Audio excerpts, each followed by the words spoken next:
네, 오늘은 출애굽기 34장 18절부터 마지막 절까지 우리 말씀 보도록 하겠습니다. 먼저 말씀 봉독합니다. 너는 무교절을 지키되 내가 내게 명령한 대로 아비벌 그 절기의 이래 동안 무교병을 먹으라. 이는 내가 아비벌에 애굽에서 나왔음이니라. 모든 첫 태생은 다 내 것이며 내 가축의 모든 처음 난 수컷인 소와 양도 다 그러하며 나귀의 첫 새끼는 어린 양으로 대속할 것이요 그렇게 하지 아니하려면 그 목을 꺾을 것이며 네 아들들 중 장자는 다 대속할지며 빈손으로 내 얼굴을 보지 말지니라. 너는 엿새 동안 일하고 일곱째 날에는 쉴지니 밭 갈 때나 거둘 때에도 쉴지며 칠칠절 곧 맥추의 초실절을 지키고 세 말에는 수장절을 지키라. 너희의 모든 남자는 매년 3번씩 주 여호와 이스라엘의 하나님 앞에 보일지라. 내가 이방 나라들을 네 앞에서 쫓아내고 네 지경을 넓히리니 네가 매년 3번씩 여호와 네 하나님을 뵈려고 올 때에 아무도 내 땅을 탐내지 못하리라. 너는 내 제물의 피를 유교병과 함께 드리지 말며 유월절 제물을 아침까지 두지 말지며 내 토지 소산의 처음 익은 것을 가져다가 내 하나님 여호와의 전에 드릴지며 너는 염소 새끼를 그 어미의 저주로 삼지 말지니라. 여호와께서 모세에게 이르시되 너는 이 말들을 기록하라. 내가 이 말들의 뜻대로 너와 이스라엘과 언약을 세웠음이니라 하시니라. 모세가 여호와와 함께 40일 40야를 거기 있으면서 떡도 먹지 아니하였고 물도 마시지 아니하였으며 여호와께서는 언약의 말씀 곧 십계명을 그 판들에 기록하셨더라. 모세가 그 증거의 두 판을 모세의 손에 들고 시내산에서 내려오니 그 산에서 내려올 때에 모세는 자기가 여호와와 말하였으므로 말미암아 얼굴 피부에 광채가 나나 깨닫지 못하였더라. 아론과 온 이스라엘 자손이 모세를 볼 때에 모세의 얼굴 피부에 광채가 남을 보고 그에게 가까이 하기를 두려워하더니 모세가 그들을 부르매 아론과 회중의 모든 어른이 모세에게로 오고 모세가 그들과 말하니 그 후에야 온 이스라엘 자손이 가까이 오는지라. 모세가 여호와께서 시내산에서 자기에게 이르신 말씀을 다 그들에게 명령하고 모세가 그들에게 말하기를 마치고 수건으로 자기 얼굴을 가렸더라.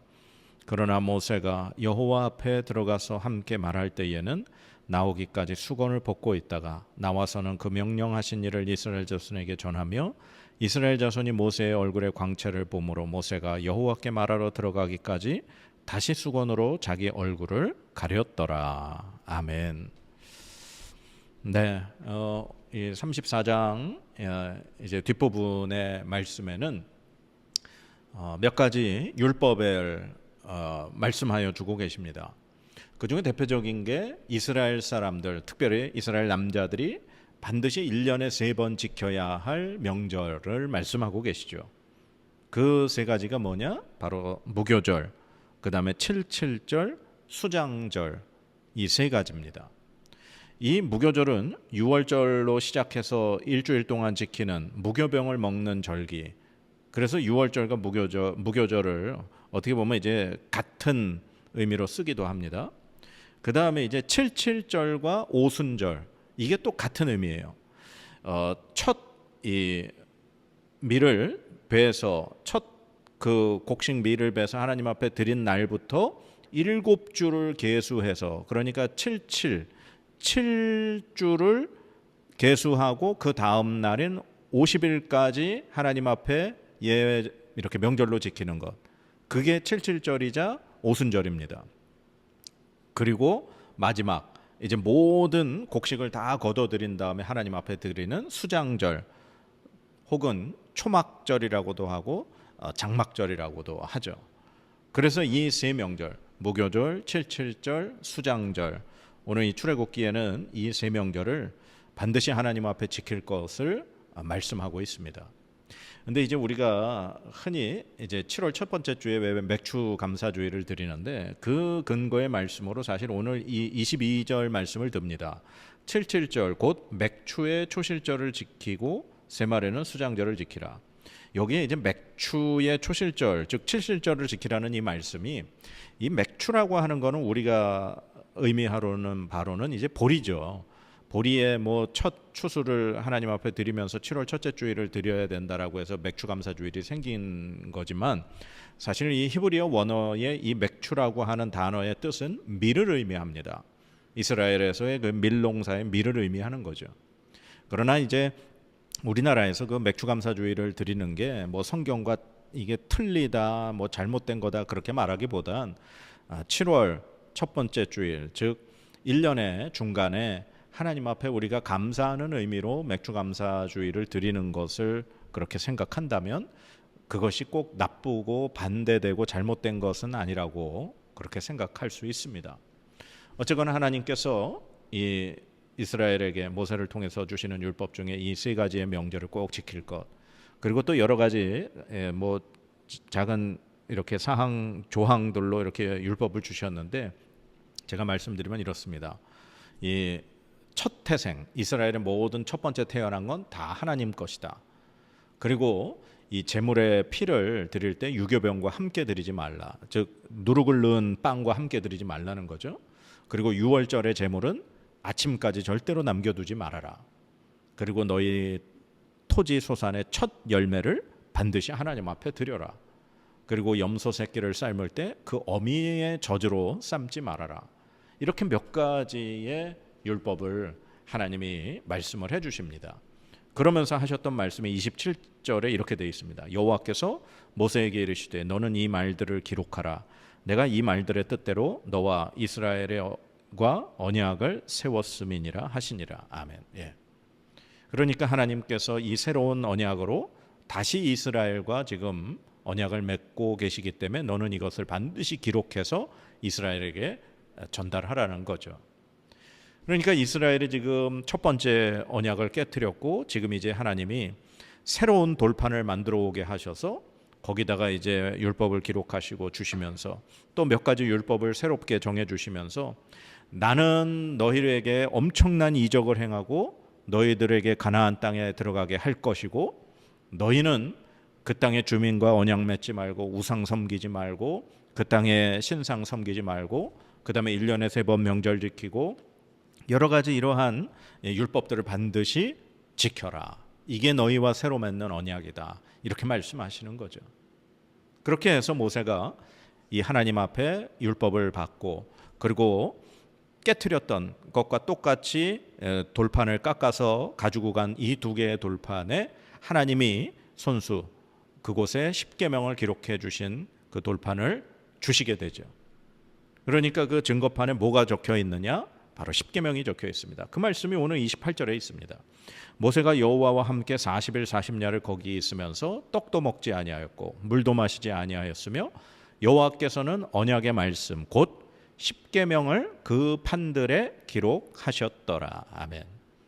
그러니까 이 모세가 돌로 깎아 만든 그 두 돌판 앞뒤에 하나님이 친히 기록하여 주신 것은 십계명입니다.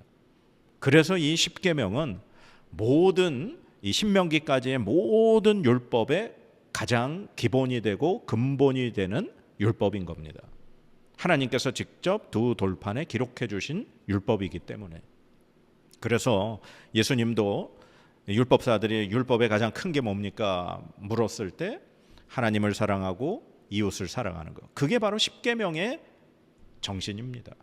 하나님 사랑해서 우상 섬기지 말고 하나님의 이름 망령되이 일컫지 말고 그 다음에 안식일 잘 지키고 그 다음에 이웃을 내 몸과 같이 사랑하는 그런 의미에서 부모를 공경하고 살인하지 말고 뭐 그런 이 십계명의 나머지 율법들을 지키는 것입니다. 그러니까 하나님께서 이스라엘에게 주신 이 십계명은 이스라엘을 반드시 지켜야 할 하나님의 가장 기본의 율법이라는 거죠. 그래서 우리가 흔히 모세가 시내산에 올라가서 40일 있다 내려왔다 그렇게 기억하고 있지만 우리가 오늘 이제 지금까지의 말씀을 자세히 보면 모세는 시내산에 40일을 두 번을 있게 된 겁니다. 첫 번째 24장에 올라가서 하나님께 모든 율법의 말씀을 듣고 하나님이 직접 만들어주신 두 돌판 하나님이 새겨주신 그 십계명의 말씀을 가지고 40일 만에 내려왔지만 이스라엘이 그 금송아지를 만들고 우상 숭배하느라 언약이 깨졌죠. 그래서 하나님이 다시 두 돌판 만들어서 가져오라 그래서 모세가 올라가서 하나님과 함께 40일을 떡도 먹지 않고 물도 마시지 않고 있다가 내려오게 된 겁니다. 모세는 시내산에 2번 40일을 있다 내려온 거죠. 근데 이번에 모세가 하나님과 함께 그렇게 말씀을 받고 율법을 받아가지고 돌판을 받아가지고 내려올 때 모세에게 이상한 점이 하나 생겼습니다. 그게 바로 모세의 얼굴에서 광채가 난 겁니다. 29절입니다. 모세가 그 증거의 2판을 모세의 손에 들고 시내산에서 내려오니 그 산에서 내려올 때에 모세는 자기가 여호와와 말하였으므로 말미암아 얼굴 피부에 광채가 나나 깨닫지 못하였더라. 네. 하나님과 함께 있었기 때문에 모세의 얼굴에서 막 빛이 난 겁니다. 백성들이 두려워했습니다. 그래서 모세가 아론과 그 지도자들을 불러서 말하니까 그제서야 백성들도 안심을 했고 두려움을 거둬들였습니다. 그래서 그때부터 모세는 하나님 앞에 들어갈 때는 수건을 벗어서 하나님 앞에 말씀을 듣고 그리고 하나님 앞에서 나와서 백성들에게 말하고 그리고 하나님 앞에 다시 들어가기 전까지는 수건으로 자기의 얼굴을 가리고 다니게 됩니다. 이 모세에게서 난 광채, 참 얼마나 좋을까요? 사람들이 봐도 정말 두려울 정도의 하나님의 영광이 반사가 돼서 모세를 통해 나타나는 그 광채 때문에. 근데 저는 오늘 이 말씀, 이 34장 후반절에 있는 이 말씀을 통해서 여러분에게 한 가지 드릴 말씀은 가릴 줄 아는 사람이 돼야 된다라는 말씀을 전하고 싶습니다. 가릴 줄 아는 사람. 모세는 자기 얼굴에서 광채가 나서 백성들이 두려워하고 겁내하니 자신의 얼굴을 수건으로 가렸습니다. 그리고 백성들에게 다가가고 하나님의 말씀을 가르치고 전했죠. 이게 바로 올바른 지도자입니다. 올바른 하나님의 사람입니다. 나에게서 광채가 나니까 그 광채를 보고 사람들이 두려워하니까 그걸 무기 삼아 사람들을 더 협박하고 급박하고 억누르고 사람들에게 겁주는 사람, 그런 사람은 지도자가 아닙니다. 그 사람은 사기꾼입니다. 그 사람은 자신이 하나님의 자리에 서려고 하는 교만한 자입니다. 오늘날 지도자들 중에, 목회자들 중에 어떤 기적을 통해, 어떠한 능력을 통해, 어떠한 이 말씀을 통해 사람들이 두려워하고 사람들이 자신의 말에 이렇게 숙인다고, 고개 숙인다고, 그것을 이용해서, 그 힘을 이용해서 사람들 앞에 힘을 행사하려고 하는 자가 있다면 그는 자신이 하나님이 되려고 하는 교만한 자입니다. 그런 사람은 피해야 합니다. 그런 사람은 떠나야 합니다. 그런 사람 밑에 고개 숙여 조아릴 필요가 없습니다. 모세는 백성들이 자기를 두려워할 때, 자기의 얼굴에서 나는 광채로 두려워할 때 얼굴을 수건으로 가림으로 그들이 자기에게 두려움을 느끼지 않도록 해주었습니다. 하나님의 대리자인, 하나님의 말씀을 전달하는 대리자인 모세가 하나님일 필요가 없는 겁니다. 하나님의 말씀을 전하는 목사가 하나님의 말씀을 전하는 대리인이 돼야지 자기가 하나님이 될 필요가 없는 겁니다. 자기의 말씀에 은혜가 있다, 자기가 기도를 했더니 어떤 능력이 나타나고 치유가 나타나고 기도의 응답이 나타난다, 그건 하나님께서 베풀어 주신 은혜일 뿐이지 그가 일으킨 것이 아닙니다. 그의 얼굴 자체에서 광채가 나는 것이 아닙니다. 하나님과 함께 있었기에 그 광채가 잠시 빛난 것뿐입니다. 그런데 마치 자기 얼굴에서 자기의 능력으로 빛이 난 것처럼 행동하는 지도자들이 있다면 여러분들, 그 사람들 가짜입니다. 절대로 그들을 두려워하지 마십시오. 그들에게 숙이지 마시고 그들을 따라다니지 마십시오. 정말 안타깝습니다. 하나님의 사람, 하나님의 참된 지도자는 자신의 은혜를 가리고 사람들이 쉽게 자기에게 들어와 하나님의 말씀을 들을 수 있도록 만드는 것이 참된 지도자인 줄 믿습니다. 사랑하는 여러분, 절대로 교만하지 마십시오. 절대로 교만한 자를 따라다니지 마십시오. 그런 자를 멀리 하시기 바랍니다. 자기가 하나님인 것처럼, 자기가 뭔가 대단한 것처럼 떠드는 사람 앞에 함께 하지 마십시오. 하나님 앞에 반드시 언젠가 심판받을 날이 올 것입니다. 사랑하는 여러분, 요즘 유튜브 상에도 그렇고 모든 어떤 노출되어지는 것들 중에 뭐 대단하게 막 얼굴에 광채가 나는 이 모세처럼 자신을 드러내고 막 가려져 있는 것도 막 이렇게 벗겨버리려고 하면서 막 자신이 없는 것마저 이렇게 빛을 내려고 하는 사람들이 많이 있습니다. 그런 사람들의 말을 귀 기울이지 마십시오.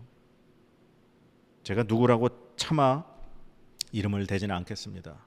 하나님을 향해 마치 자신의 말을 듣지 않으면 하나님도 내가 가만히 안 두겠다고 말한 그런 미친 목사가 하나 있습니다. 절대로 그런 사람들을 두려워하지 마십시오. 하나님 앞에 하나님의 은혜로 내 얼굴에 빛이 난다면 그걸 가리고 사람들 앞에 다가가고 하나님의 말씀으로 그들을 위로하고 격려하고 그들이 하나님 말씀대로 살아갈 수 있도록 행하는 그러한 목사가 참된 목사입니다. 그러한 사람이 참된 지도자입니다. 그리고 우리가 교회에서도 또 우리가 어떠한 직분을 맡고 있는 사람이라면 하나님 앞에 은혜를 받았으면 그 은혜를 가릴 줄 아는 우리가 되어야 할 것입니다. 그래서 우리가 그 은혜를 가리고 연약하고 힘든 자들을 일으키고 세울 수 있는 그러한 사람으로, 그러한 인도자들로 우리가 설 수 있기를 간절히 소망합니다. 기도하겠습니다. 하나님, 우리는 죄인입니다. 우리 얼굴에 절대로 빛이 날 수 없음을 고백합니다. 그러나 우리가 하나님과 함께 하나님의 은혜에 젖어들면 그 하나님의 은혜로 말미암아 우리에게 기쁨으로 빛이 날 것입니다. 그러나 그걸 드러내고 자랑하고 교만하지 않게 하여 주옵소서. 우리가 겸손히 우리의 은혜를 가리고 하나님께만 영광을 올려드리며 사람을 세우고 사람을 살리는 일에 우리가 쓰임받게 하여 주시옵소서.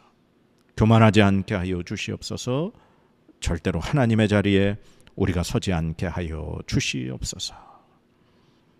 그리고 그런 교만한 자들, 그런 거짓 목자들을 우리가 분별하게 하시고 하나님의 말씀에 비추어 그들을 분별하게 하여 주시옵소서.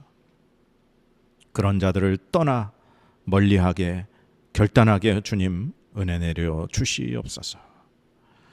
하나님의 온전한 뜻을 구하며 하나님의 말씀을 따라 살아가는 우리의 삶이 되게 하여 주시옵소서. 감사드리며 예수님의 이름으로 기도드립니다. 아멘.